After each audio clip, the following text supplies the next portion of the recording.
Hey, what's up, everybody? Welcome to the video. And I've tried to do this video several times. I'm not even going to try to sit in front, but my cat Riley has not been accepting of that. So I'm trying to get this one done. And at this time, I'm just a little bit, I just can't help but laugh about it. So I figured I'd tell you guys. I'm also going to add a blooper reel in another video to show you guys what he kind of did. But welcome to the video, and we're jumping into the Monster Venom, which is a reissue and recolor of a previous Build-A-Figure that we got before from Hasbro. Now, I gotta honestly say, I really like the Build-A-Figure from before. Used it as a bad guy in a bunch of shots years ago.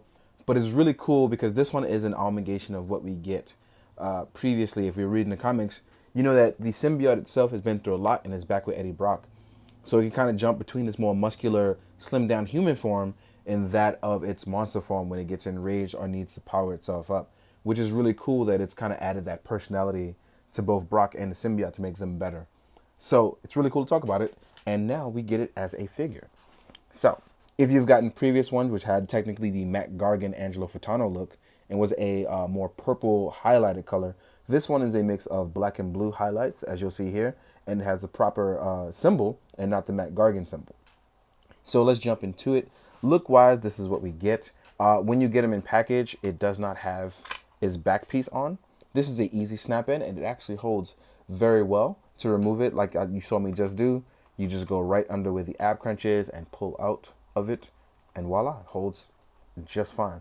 Actually has a nice weight to it and has decent articulation and looks really good in its crouching poses. So let's jump into all that right now. As far as articulation, our head, we can go all the way up and we can go decently enough down so that it can look down without having to do its ab crunch. When you do that, you actually get that one big click. So when he's looking down, it's very hunchbackish look, right? You press it forward and you get a much better look. Depending on how you fold those arms, it'll be a little cooler and a little different. So let me move back a little because I forgot he's a little bigger. Now, in terms of the backwards movement, we don't get any real backwards ab crunch. You can just fold it all the way up and press that head all the way down. So it looked like he has no neck, but as I said, between all of this going on, it kind of looks that way, and that's totally fun. Our arms can go all the way up about this far. We have a bicep swivel, which can rotate. We have a single joint. It is not double jointed. And we have the classic Marvel Legends hinge, which goes outward and inward. When you're folding it inward, just remember that this protrudes out a little further, so you won't be able to go completely inward on the entire arm. Not unless you either shave it down or you're going to do something to modify it. We have a waist turn. Like I said previously, you saw this ab crunch here. And we have thigh swivel as well. We do have double jointed feet, and that allows for crouching and really good shots when you're going to do some crazy Venom stuff, depending on what you kind of have in mind, right? So as you can see here, when he's in crouching and doing some sort of monster stuff, those double jointed legs do come in handy, especially for poses like this when you want to look hunched over and monstrosic. Monstrosic is not a word, so please excuse me. Then we have these tentacles that kind of fold out. These are soft and malleable, so if you heat them up, you can kind of warp them to the way you want. And there's two more on each, well, one of each on each arm, nothing to go on the back. So if you've had custom tendrils made, there will be places to put those, and you can kind of add those in. But I do like the way this guy looks in his hunched over pose. This is that signature I'm going to eat your brains look that you get across the board that we've gotten with Eddie Brock in those years. Especially with Matt Gargan being the Spider-Man during the Dark Avengers run. So you kind of got used to that. With our tech, oh, actually, one thing I forgot to cover is there is a small amount, actually there's an extra cut right here at the monster leg, like a boot cut that's invisible. And I almost forgot about it because it's done so well.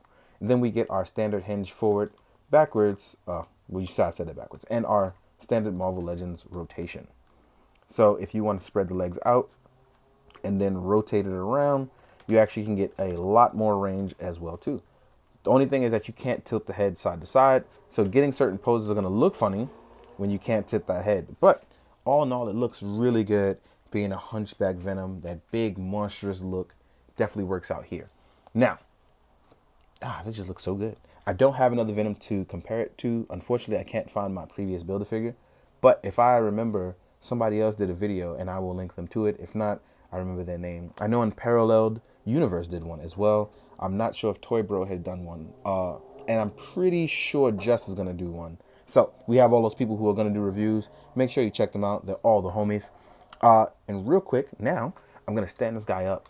And what I am going to do, because he does not come with any other accessories or rocks with anything else, I can kind of cover this guy pretty quickly and show you guys what he looks like size-wise next to other Venoms. And this is where it gets really fun, because we can kind of watch the evolution of Venom, because I really like this guy. And size-wise, I think he's that perfect monster height. Not too big, not too small, just an enlarged, enraged, roped out symbiote, right?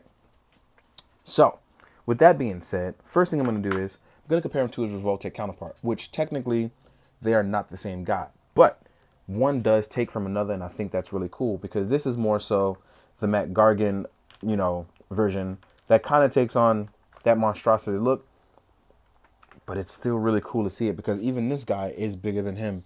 This is where he kind of starts to get bulked up, and this is definitely the monster version we see in Mike Diodato art with Dark Avengers. We see it in the Chris Pachalo stuff with Dan Slott. We also see it along with New Ways to Die with John Romita Jr., where it goes from this slimmer guy with muscles to a straight out monster. So we get a lot of different versions of that, and that's really cool.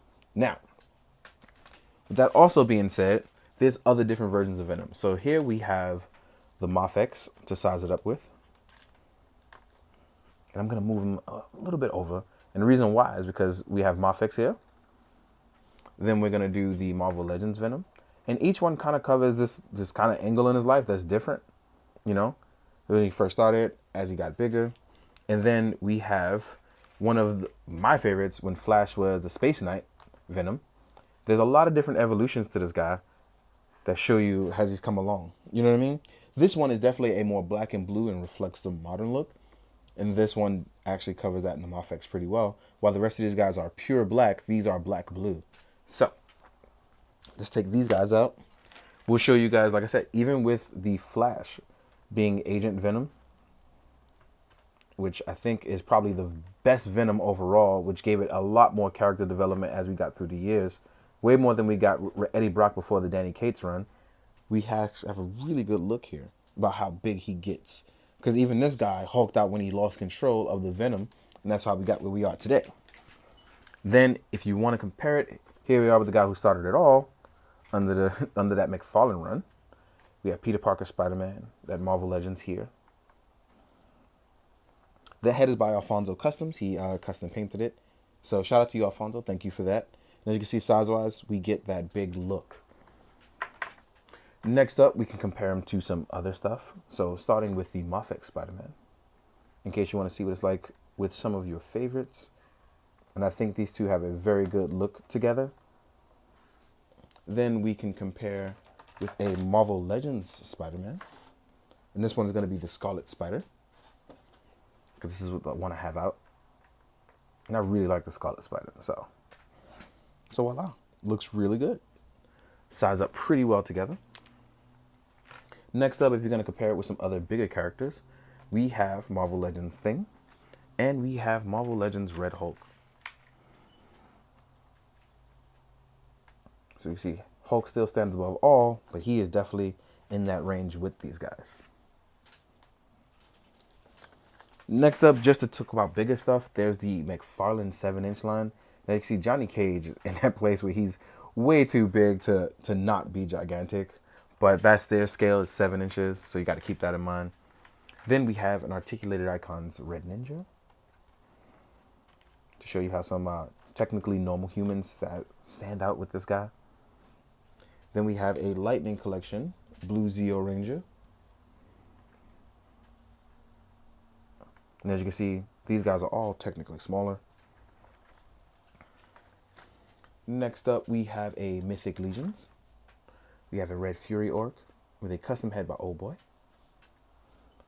Then we have some other size Marvel Legends, which is going to be my Power Scroll on a cloak body. Right? Then we have an SH Figure Arts Kamen Rider Cougar. This is his ultimate version. And then we have a 1000 Toys Carb. And then we're going to do Mezco Me, wherever the hell I am. So let's do a Mezco Me. And as you can see, I stand above Still a little too tall, but still pretty good. Venom still towers over me. All in all, it's a nice solid piece. It's pretty much available everywhere. I got mine from Midtown Comics, but I know some people have already had theirs before via Walmart and Target, so it should be able to be found everywhere just about now. Hopefully you guys can get one. It costed about 33 bucks here in New York. So yeah, there's that good stuff. As always, guys, I hope you appreciate it. Hope you find it informative. And as always, be good, do good. Drink your water, guys. Later.